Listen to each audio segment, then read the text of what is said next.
Mr. Chairman, thanks to the witnesses for being here. Ms. Vinograd, if I could just start with you. You work in the Office of Strategy, Policy, and Plans, is that right? Senator, let me just say, I had my first visit to the state of Missouri on Friday. Oh, good. Deeply. Where did you go? I went to Jefferson City. Okay. I just want to share, I was Capital. deeply impressed by your Homeland Security professionals. Well, thank you very much. I look forward to going back. Yes, I work in the Office of Strategy, Policy, and Plans. And you work with Robert Silvers there, is that right, the Undersecretary? I do, sir. Your name is on a memo with Mr. Silvers dated September 13th, 2021.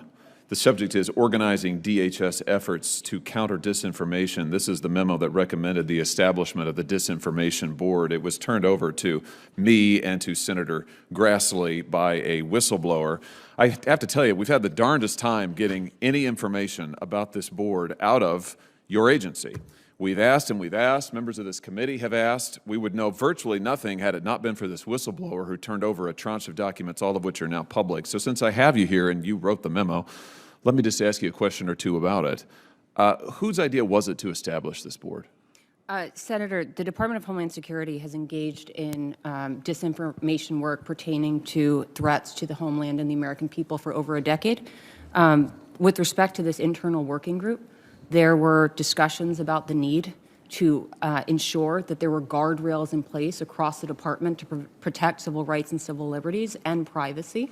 And as such, there were discussions about creating this internal working group. Well, yeah, all of that I noticed is in the passive voice. My question is, whose idea was it to set up the? And you use the word working group, but I noticed that that's not at all what the memo says. It doesn't call it a working group.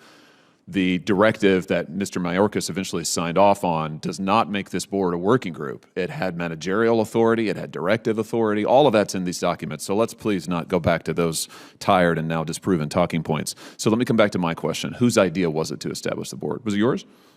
Senator, without going into internal deliberations of the Department of Homeland Security, there were a series of discussions among personnel. Who?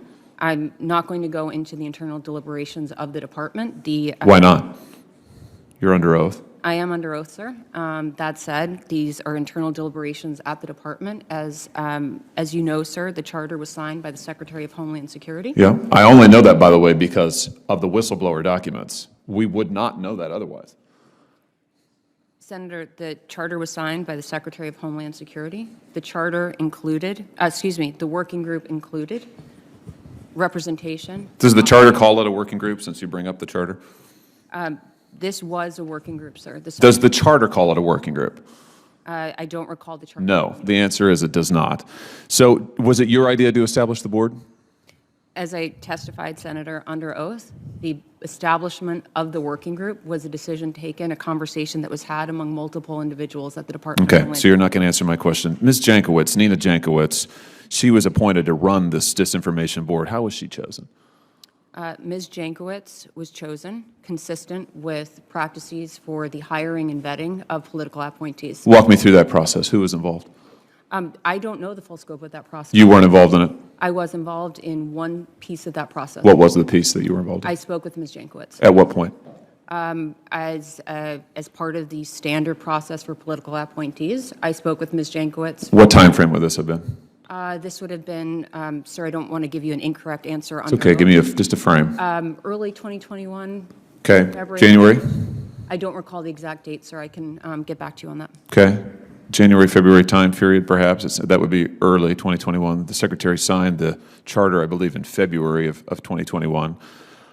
When did the Secretary sign off on Ms. Jankowicz being the head of the board? Senator, I don't know that the Secretary signed off on Ms. Jankowicz or not. As Oh, really? I mentioned, I'm not aware. He testified it was his decision. I believe the Secretary testified that he was ultimately responsible for Ms. Jankowicz. I don't know. So it wasn't his decision?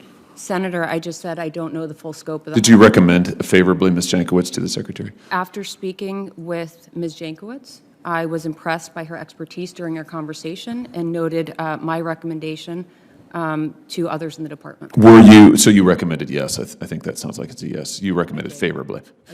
Did you, at the time that you spoke with her and recommended with her, were you aware of her long history of comments on Twitter and other platforms of disinformation, anti-free speech rhetoric, and so forth, which has since become, I think it's safe to say, infamous? Senator, I was aware of Ms. Jankowicz's expertise in the field of disinformation and was impressed by her expertise. But did you know about these? Did you know about her many comments spreading disinformation about Russia, about the Trump administration, about conservatives? Secretary Mayorkas, just to by comparison, said he was not aware of any of this at the time. I'm just curious, were you aware at the time you recommended her to him? Senator, in my capacity as Acting Assistant Secretary for Counterterrorism, Threat Prevention, and Law Enforcement Policy, I had not read all of Ms. Jankowicz's tweets, but as I said, was aware of her expertise in this. Well, when you say you hadn't read all of her tweets, does that mean that she, I'm sure, has a lot of tweets, but were you familiar with the ones that have since become public? I was not, sir. Okay, you were not aware at the time.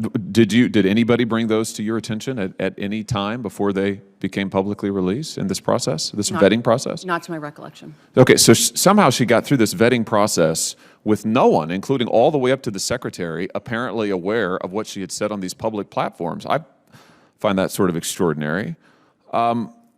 Was the White House involved in the selection of Ms. Jankowicz? I'm not aware of the full scope of the process, or as a presidential, as a political appointee, the standard processes were followed. So, to your knowledge, the White House was not involved. Is that fair to say? My knowledge is I'm a political appointee. The White House was involved in my process, so I believe that is standard practice for the White House to be involved. So so you think that they were involved in the selection of Ms. Jankowicz? I'm not aware of the full scope of the hiring or vetting process. It was the same as pertains to other political. Well, I'm just trying to get at what your knowledge is. To your knowledge, I'm not asking you what you think may have happened, but to your knowledge, was the White House involved in selecting Ms. Jankowicz? Just yes or no. I really don't know, sir. Okay, you have no idea. All right. What's the current status of the Disinformation Board, to your knowledge? Well, it's on pause. And what does that mean exactly? It means the Disinformation Governance Board never met. The Secretary has asked the Homeland Security Advisory Committee, the HSOC, to review how the department can most effectively address disinformation and how to do so in a way that protects civil rights and civil liberties. He has also asked that the HSOC review how the department can be as transparent as possible with the American public and increase trust in the work that we do.